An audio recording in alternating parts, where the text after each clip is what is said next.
Hello students, welcome back to our channel. Today we are discussing subject code BHIE 141 History of China from century 1840 to 1978. If you like our video, please like it, subscribe our channel and share this with your friends. अगर आपने अभी तक हमारा guest paper purchase नहीं करा है तो आप हमारा गेस्ट पेपर परचेज कर सकते हो, जहाँ पर हमने इंपॉर्टेंट 20 to 25 क्वेश्चंस कराए हैं जो आपके आने वाले जून एग्जामिनेशंस के लिए बहुत ही बेनिफिशियल होने वाले हैं।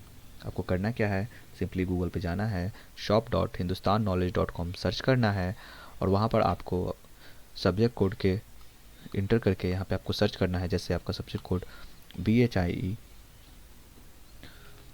141 और यहाँ पे आप जैसे ही सर्च करोगे आपको यहाँ पे आपका गेस्ट पेपर दिख जाएगा, जो कि आप यहाँ से आसानी से परचेज कर सकते हो। अगर आपको यहाँ से परचेज करने में कोई भी परेशानी आती है तो आप हमारे नंबर पे मैसेज करके भी अपना गेस्ट पेपर परचेज कर सकते हो।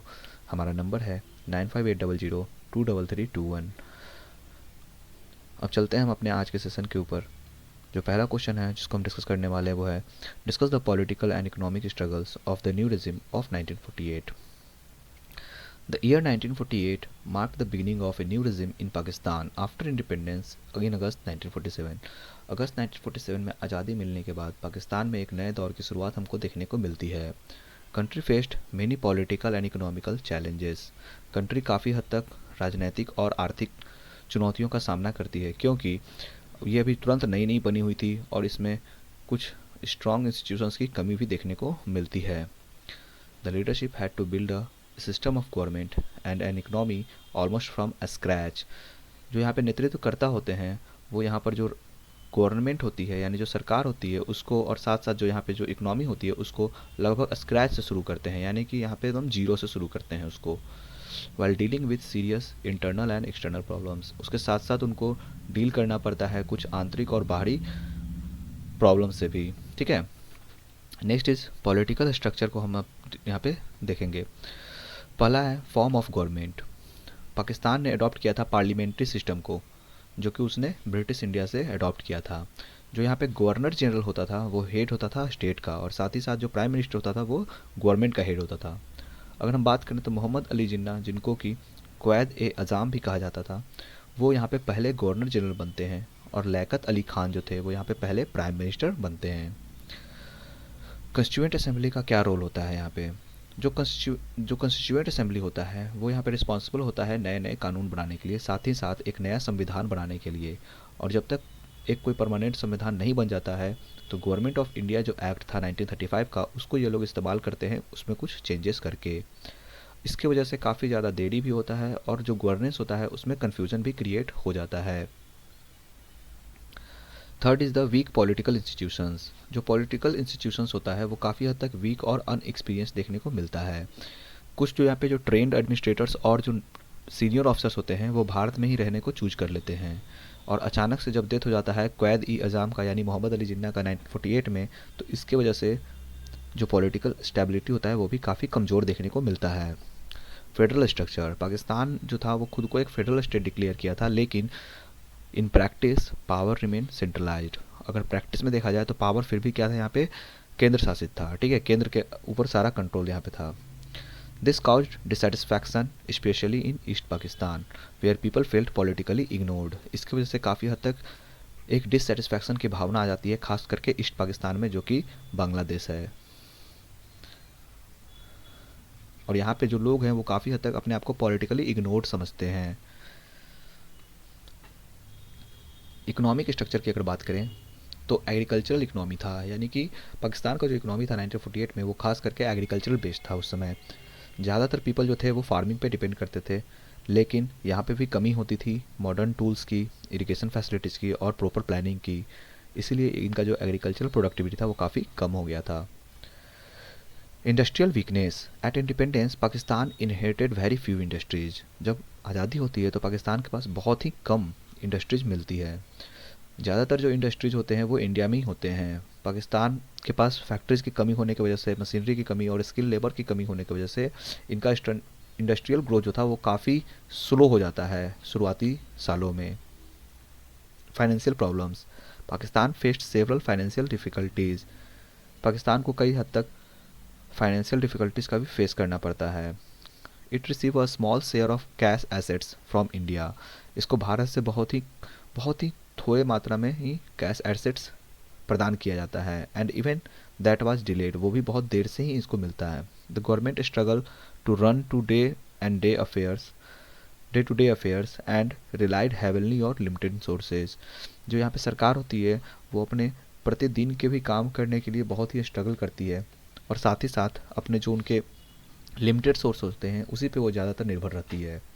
Trade and infrastructure issues, trade routes, ports and railway system were under developed. उस समय वहाँ पे जो ट्रेड रूट्स होते हैं या फिर पोर्ट्स होते हैं या फिर रेलवे सिस्टम होते हैं वो सब अभी डेवलप के ही मतलब दरमियान होते हैं, यानी अभी पूरे डेवलप नहीं हुए रहते हैं, प्रोसेस में रहते हैं। Pakistan dependent on exporting raw materials like jute and cotton.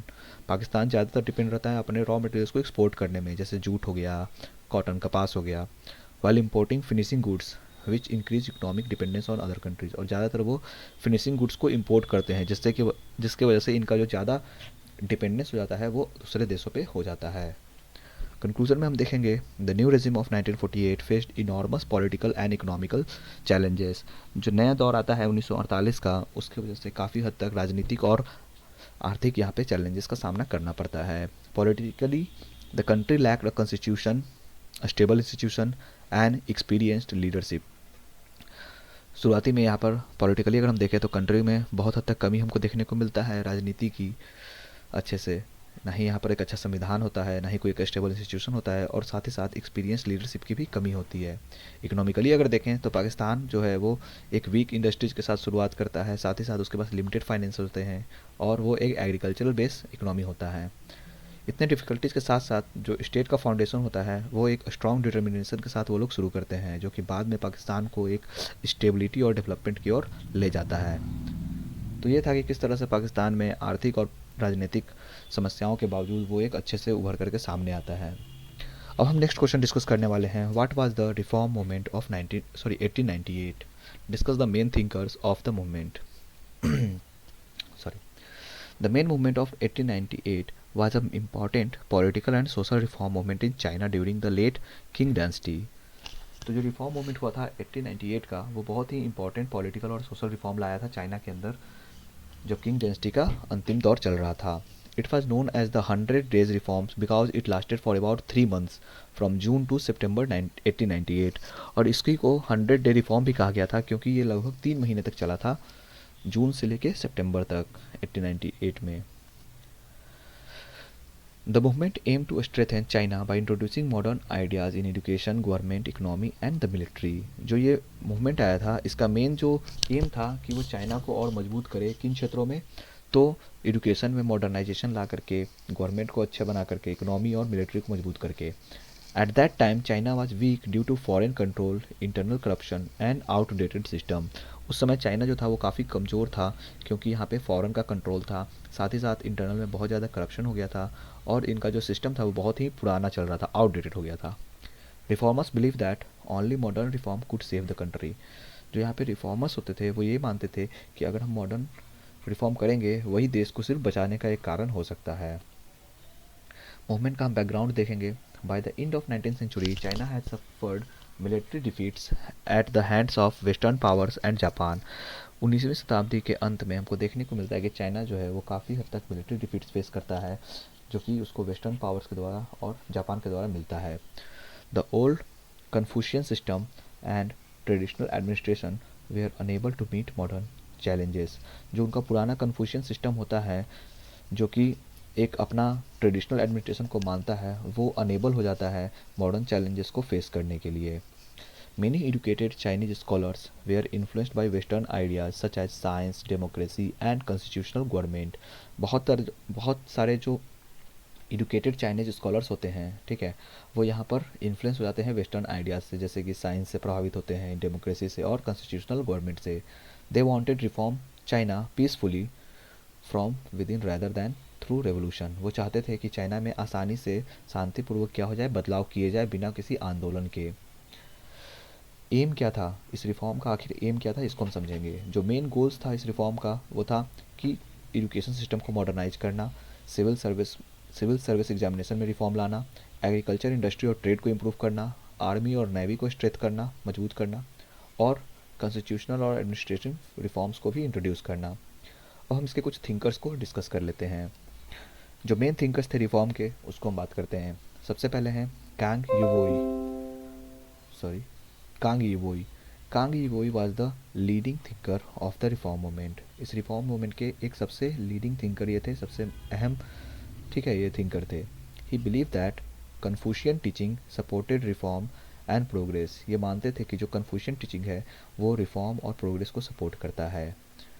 Kang advised emperor Guangxu to introduce modern reforms. Kang जो हैं वो इम्पेयर जो थे उस समय, ग्वांगशू, उनको बताते हैं, उनको समझाते हैं, एडवाइस देते हैं कि मॉडर्न रिफॉर्म्स को हमको लाना चाहिए। He wanted a constitutional monarchy, modern education and industrial development. वो चाहते थे कि एक कॉन्स्टिट्यूशनल मोनार्की आए, साथ ही साथ एजुकेशन मॉडर्न हो और इंडस्ट्रियल डेवलपमेंट किया जाए। लियांग क्विचाओ, सॉरी अगर नाम में कुछ हमसे मिसस्पेल्ड हो जाए उसके लिए। Liang Qichao was a student of Kang Youwei and an influential writer and journalist. तो ये लियांग क्विचाओ जो थे वो स्टूडेंट थे क्यांग यूओई के, जो कि एक इन्फ्लुएंशियल राइटर थे और जर्नलिस्ट भी थे। He spread reforms ideas through newspapers and essay. ये न्यूज़पेपर्स और एसे से अपने रिफॉर्म आइडियाज़ को फैला रहे थे। Liang emphasised nationalism, political awareness and education. Liang जो थे वो ज़्यादातर एम्फेसाइज करते थे राष्ट्रीयता के ऊपर, पॉलिटिकल अवेयरनेस के ऊपर और एजुकेशन के ऊपर। He believe that people must be educated to build a strong nation. वो मानते थे कि लोगों को अगर अच्छे से एजुकेट किया जाए तो वो एक अच्छा, एक राष्ट्र, मजबूत राष्ट्र बनाने के लिए काबिल हो सकते हैं। अगले जो थिंकर्स हैं वो हैं Tan Sitong. Tan Sitong was a radical reformer who believe that deep and fast reform were necessary. Tang Sitong काफ़ी ज़्यादा हद तक रेडिकल रिफॉर्मर थे जो मानते थे कि हमको डीप और फास्ट रिफॉर्म करने की ज़रूरत है। He strongly opposed conservative forces at the Qing court. वो किंग कोर्ट के जो कंजर्वेटिव फोर्सेज थे उसको काफ़ी हद तक अपोज करते थे, उसको नहीं वो पसंद करते थे। Tang was willing to sacrifice his life for reform and was executed after the failure of the reform. Tang जो थे वो मानते थे कि अगर रिफॉर्म के लिए उनको अपनी जान भी देनी पड़ी तो वो दे देंगे, और ऐसा ही होता है कि जब रिफॉर्म फेल होता है तो वो एक्सक्यूट कर दिए जाते हैं। He become a symbol of courage and patriotism. वो एक सिंबल बन जाते हैं करेज के और पैट्रियोटिज्म की, देशभक्त के, ठीक है। करेज मतलब साहस, साहस और देशभक्त के वो एक मतलब निशानी बन जाते हैं, ठीक है। अगले थिंकर हैं Yan Fu. Yan Fu introduced western ideas to China by translating important western books. Western books को ट्रांसलेट करके एक वेस्टर्न आइडियाज़ को इंट्रोड्यूस करते हैं चाइना में Yan Fu. He explain concepts like democracy, liberty, evolution in simple Chinese language. ये explain करते हैं कुछ कॉन्सेप्ट्स को, जैसे डेमोक्रेसी को एक्सप्लेन करते हैं, लिबर्टी को और एवोल्यूशन को सिंपल चाइनीज लैंग्वेज में। His work help Chinese intellectuals and understand modern political and social ideas. इनका जो एक काम होता है ये काफ़ी हद तक चाइनीज इंटेलेक्चुअल को मदद करता है जिससे कि वो समझ सकें मॉडर्न पॉलिटिक और सोशल आइडियाज़ को। अब हम इसके कुछ फेलियर्स को समझेंगे। Failures and significance. The movement failed because conservative leaders especially empress dowager Cixi oppose the reforms. इसका जो फेल होने का जो मेन कारण था वो ये था कि जो कंजर्वेटिव लीडर्स थे, जैसे कि खास करके हम बात करेंगे जो इम्पेरेस थी डोवांगर किसी, उसने रिफॉर्म को अपोज कर दिया था। She ended the reform and punish the reformers. उसने रिफॉर्म को तो इंड किया ही, साथ ही साथ रिफॉर्मों को भी पनिश किया। However, the reform movement of 1898 was significant because it spread modern ideas and inspired later movements that eventually led to major changes in China.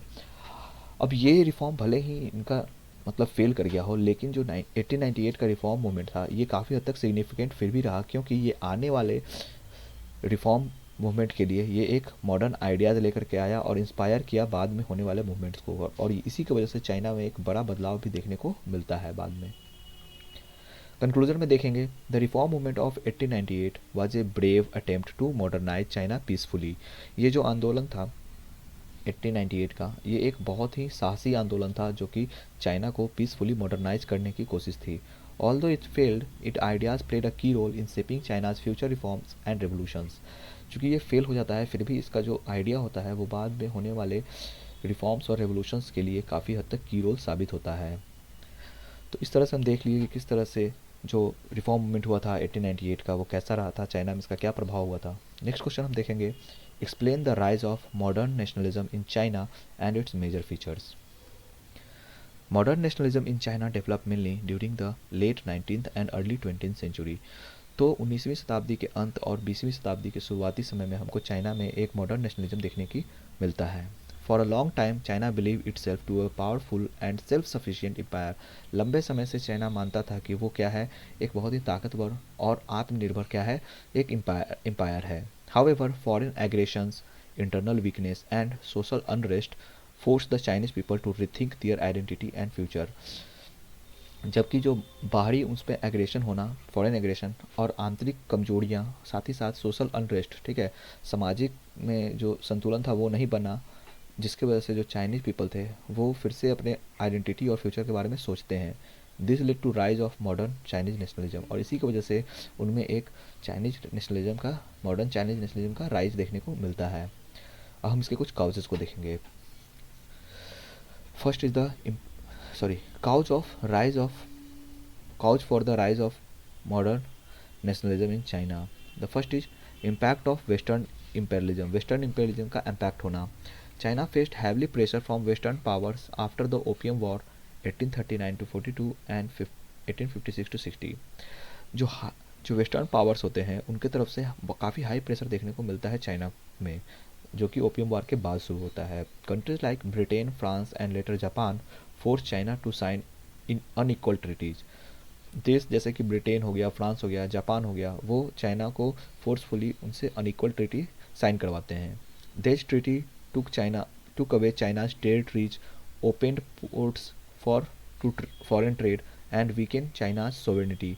और ये जो ट्रीटीज होती है वो काफ़ी हद तक चाइना के टेरिटरीज को उनसे छीन लेती है, पोर्ट उनके लिए ओपन कर देते हैं फॉरेन ट्रेड के लिए, और साथ ही साथ चाइना के सोवेनिटी को भी काफ़ी हद तक कमज़ोर बना देती है। This humiliation created a strong anti foreign feelings and awaken national consciousness. और ये जो ह्यूमिलिएशन होता है ये काफ़ी हद तक एंटी फॉरेन फीलिंग्स को स्ट्रॉन्ग कर देता है, साथ ही साथ एक राष्ट्रीयता की भावना को बहुत जगा देता है। Second is the decline of Qing dynasty. The Qing rulers fail to protect China from foreign powers and could not solve internal problems like corruption, poverty and rebellions. जो किंग रूलर्स होते हैं वो काफ़ी हद तक नाकामयाब रहते हैं चाइना को जो फॉरेन पावर्स होता है उससे बचाने में, साथ ही साथ वो कोई भी इंटरनल प्रॉब्लम्स को सॉल्व करने में भी नाकामयाब रहते हैं, जैसे कि करप्शन हो गया, पॉवर्टी हो गया और रिबेलियन हो गया। People began to lose faith in the monarchy and started demanding political changes with strengthened nationalist ideas. लोग जो होते हैं उनका विश्वास मोनार्की से उठ जाता है, वो डिमांड करते हैं राजनीतिक चेंज के बारे में, और साथ ही साथ नेशनलिस्ट आइडियाज़ का भी यहाँ पर लोगों में बहुत ज़्यादा मजबूती से फैलता है। Influence of new ideas. Western ideas such as nationalism, democracy and equality reached China through the education and reformers. Western जो आइडियाज़ होते हैं जैसे कि राष्ट्रीयता की भावना, डेमोक्रेसी की भावना और इक्वालिटी की भावना, समानता का भावना, ठीक है, वो चाइना में रिफॉर्मर्स के द्वारा और एजुकेशन के द्वारा फैल जाता है। Chinese intellectuals and students specially those who studies abroad spread these ideas and encourage people to think of China as a nation rather than just an empire ruled by an emperor. तो जो यहाँ पर पढ़े लिखे लोग होते हैं, students होते हैं, इंटेलेक्चुअल्स होते हैं, यहाँ तक कि जो बाहर पढ़े हुए लोग रहते हैं, वो और तेज़ी से इस आइडियाज़ को फैलाते हैं लोगों के बीच में और उनको इनकरेज करते हैं कि चाइना को एक नेशन के तौर पे देखें, ना कि बस एक एम्पायर के तौर पे जो कि एक एम्पायर के द्वारा रूल किया जाए। Next is the rule of revolutionary leaders. Leaders like Sun Yat Sen played a key role in promoting nationalism. तो सुन यात सेन जैसे जो नेता थे वो यहाँ पे क्या करते हैं, एक अहम भूमिका निभाते हैं नेशनलिज्म की भावना को स्प्रेड करने में और उसे प्रमोट करने में. He formed revolutionary groups and spread the idea that China should become a modern independent nation. वो अपने कुछ रेवोल्यूशनरी ग्रुप्स बना करके आइडियाज़ को फैलाते हैं कि चाइना को होना चाहिए एक मॉडर्न इंडिपेंडेंट नेशन के रूप में. His efforts led to the 1911 revolution which ended imperial rule in China. उनका जो एफर्ट्स होता है जिसके वजह से 1911 का जो रेवोल्यूशन होता है वो देखने को मिलता है, जिसके वजह से इंपीरियल रूल का समापन हो जाता है चाइना के अंदर. अब इसके हम कुछ मेजर फीचर्स देखेंगे. Major features of modern Chinese nationalism. पहला है anti imperialist character. Chinese nationalism strongly opposed foreign domination. Chinese nationalism जो था वो पूरे तरीके से फॉरेन डोमिनेशन को पूरे तरीके से क्या करता है, अपोज करता है। Nationalist wanted to end end unequal treaties and regain control over Chinese territories. जो नेशनलिस्ट होते हैं वो चाहते हैं कि जो अनइक्वल ट्रीटीज था उसका समापन किया जाए और साथ ही साथ जो चाइना का जो टेरिटरी था उस पर उनका कंट्रोल रीगेन वापस से ले लिया जाए। Second is end of monarchy. Modern nationalism aimed to overthrow the Qing dynasty and establish a republic. जो मॉडर्न नेशनलिज्म आता है वो चाहता है कि जो ओवरथ्रो करना किस चीज़ को, जो किंग डायनेस्टी जो मोनार्की रूल चल रहा था उसको ओवरथ्रो करना, समापन करना और एक इस्टेब्लिश करना रिपब्लिक को। This goal was achieved in 1911 with the formation of Chinese Republic. और ये जो गोल होता है ये इनको अचीव हो जाता है 1911 के रेवोल्यूशन के बाद, जब यहाँ पे ये चाइनीज रिपब्लिक एक फॉर्म करते हैं। Next is desire for national unity. China was divided by warlords and foreign influence. China जो था वो विभाजित था वारलॉर्ड्स के साथ साथ फॉरेन इन्फ्लुएंस की वजह से। Nationalism emphasized unity and the need for a strong central government. Nationalism जो थी ये भावना और इनमें यूनिटी लाती है और साथ ही साथ एक सेंट्रल गवर्नमेंट का, मजबूत सेंट्रल गवर्नमेंट को यहाँ पर इस्टेब्लिश करती है। सोशल एंड कल्चरल रिफॉर्म की अगर हम बात करें तो nationalist supported reforms in education, language and social practices. जो राष्ट्रवादी होते हैं वो यहाँ पर सपोर्ट करते हैं एजुकेशन में रिफॉर्म लाने के लिए, लैंग्वेज में और सोशल प्रैक्टिस में भी रिफॉर्म लाने के लिए। Traditional ideas were questioned and modern values were promoted to strengthen the nation. जो पहले की पारंपरिक जो सोच थी उस पर सवाल उठाए जाते हैं और कई हद तक जो नए नए मॉडर्न आधुनिक जो वैल्यूज़ होते हैं जिससे कि हम नेशन को और स्ट्रेंथ किया जाए उस पर ज़्यादा ध्यान दिया जाता है। कंक्लूजन पे अगर हम बात करेंगे, modern nationalism in China grew as a response to foreign aggression and internal decline. जो नए तरह से एक मॉडर्न नेशनलिज्म हमको देखने को मिलता है चाइना में, जो कि एक रिस्पॉन्स होता है किसके ऊपर, जो बाहरी उन पे जो एग्रेशन होते रहता है, फॉरेन एग्रेशन उसका और इंटरनल डिक्लाइन का। It aim to protect China's independence. इसका मेन एम होता है कि चाइना का जो अपना इंडिपेंडेंस है उसको प्रोटेक्ट करें। ब्रिंग पॉलिटिकल चेंजेस, पॉलिटिकल बदलाव लाने में और साथ ही साथ एक मॉडर्नाइज सोसाइटी तैयार करने में। This movement played a crucial role in shaping modern China and it struggle for unity and strength. Sorry, हाँ, तो ये जो मूवमेंट होता है इसका एक क्रूशियल रोल हमको देखने को मिलता है चाइना को मॉडर्न बनाने में और साथ ही साथ यूनिटी और स्ट्रेंथ को मजबूत करने में। Next question is right an essay on the development of Chinese nationalism. Chinese nationalism का जो डेवलपमेंट हुआ उस पर हमको एक एसे यहाँ पे लिखना है। Chinese nationalism is the feeling of unity, pride and loyalty towards China as a nation. Chinese nationalism की जो भावना है वो क्या है, एक तरह की फीलिंग है यूनिटी की, प्राइड की, गर्व की और एक लॉयल्टी, वफादारी की, किसके तरफ, चाइना की तरफ एक राष्ट्र के रूप में। It developed slowly over time due to foreign invasions, internal problems, and the desire of Chinese people to protect their culture and independence. Sorry, तो ये डेवलप होता है धीरे धीरे, काफ़ी समय लगता है इसमें, क्योंकि एक फॉरेन इन्वेजन, इंटरनल प्रॉब्लम्स और जो लोग थे चाइना के वो धीरे धीरे समझते हैं कि उनको अपने कल्चर को और इंडिपेंडेंस को क्या करना है, प्रोटेक्ट करना है। तो इससे ये जो फीलिंग होती है वो काफ़ी टाइम के बाद आती है लेकिन धीरे धीरे आती है। The growth of nationalism played an important role in shaping modern China. और जो नेशनलिज्म की जो भावना का जो यहाँ पे विकास होता है वो कहीं ना कहीं बाद में एक बहुत ही इंपॉर्टेंट रोल निभाता है चाइना को मॉडर्न बनाने में। हम इसके कुछ बैकग्राउंड्स देखेंगे।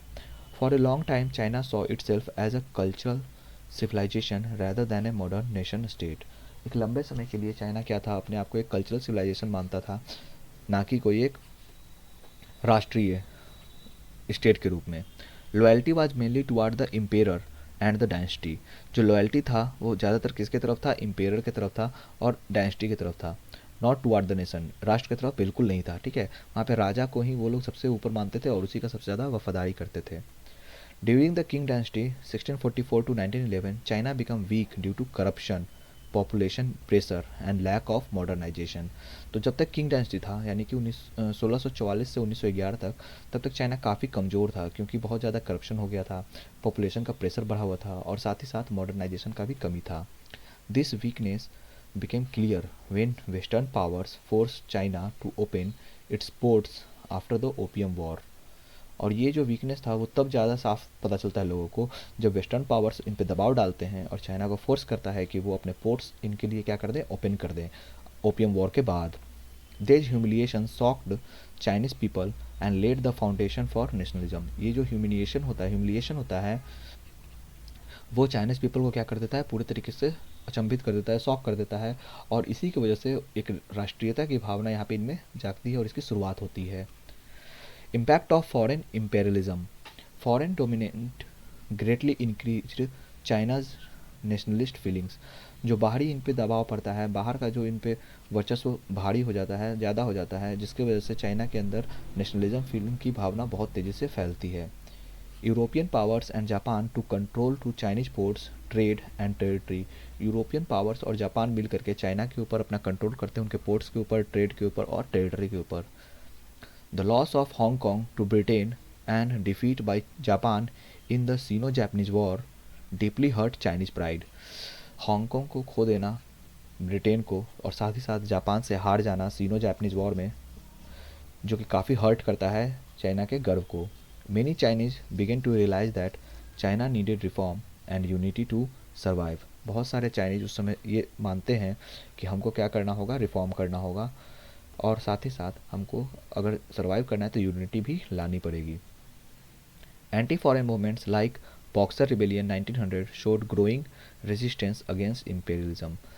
तो फॉरेन मूवमेंट के खिलाफ ये लोग अपना आंदोलन करते हैं, और यहाँ पे बॉक्सर रिविलियन देखने को मिलता है 1900 में, जो कि काफ़ी हद तक इम्पेरियलिज्म को पूरे तरीके से रेजिस्ट करता है। अगला देखते हैं role of reforms and revolutionaries. Chinese thinkers and leaders helped spread nationalism. Chinese thinkers और लीडर्स जो होते हैं वो काफ़ी हद तक मदद करते हैं नेशनलिज्म को फैलाने में। Reformers like Kang Youwei and Liang Qichao promoted ideas of national strength and modernization. जो रिफॉर्मर्स होते हैं जैसे कि कैंग यूवोई हो गए, लियांग क्विचाओ हो गए, ये सब प्रमोट करते हैं नेशनल स्ट्रेंथ को और मॉडर्नाइजेशन को।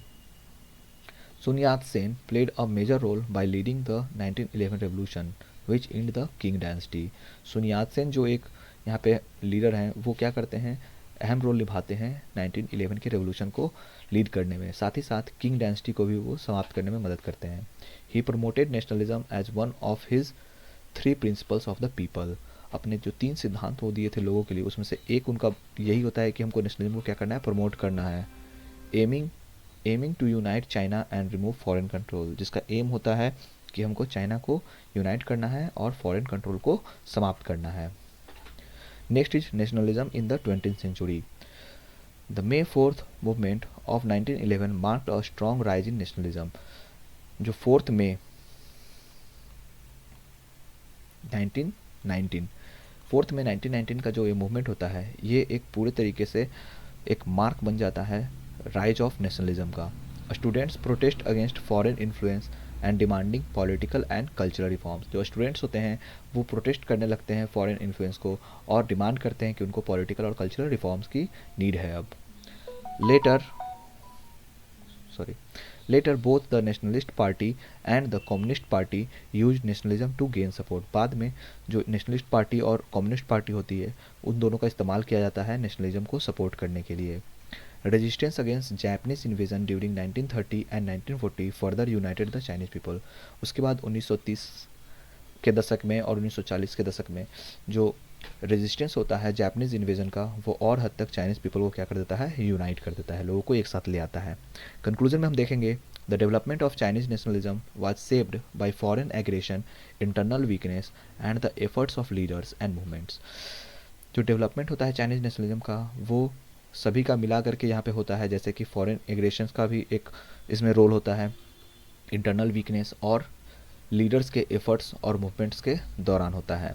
It helped awaken the Chinese people and played a key role in ending imperial rule and building modern China. ये हेल्प करता है चाइना के लोगों को जगाने में, साथ ही साथ अपना एक अहम भूमिका निभाता है इम्पीरियल को समाप्त करने में, इम्पीरियल रूल को समाप्त करने में और चाइना को मॉडर्न बनाने में। Nationalism continue to influence Chinese politics and society even today. और आज भी चाइना के पॉलिटिक्स में काफ़ी हद तक हमको राष्ट्रीयता देखने को मिलती है, जो कि उसका समाज में अभी भी फैला हुआ है। तो इस तरह से हमने कुछ इंपॉर्टेंट क्वेश्चंस यहाँ पे डिस्कस किए हैं जो आपके सब्जेक्ट कोड BHIE 141 के लिए थे। हम ऐसे ही इसके और भी इंपॉर्टेंट क्वेश्चंस लेके आएंगे पार्ट 2 वीडियो में। अगर आपको हमारा पार्ट 1 वीडियो पसंद आया है तो प्लीज़ इसको लाइक करें। हमारे चैनल को आपने अभी तक सब्सक्राइब नहीं किया है तो प्लीज़ उसको सब्सक्राइब करें और अपने दोस्तों के साथ इस वीडियो को ज़रूर शेयर करें। हम आपके लिए ऐसे ही इंपॉर्टेंट क्वेश्चंस के नोट्स लाते रहेंगे। तब तक आप पढ़ते रहिए, अपना ख्याल रखिए। Bye bye.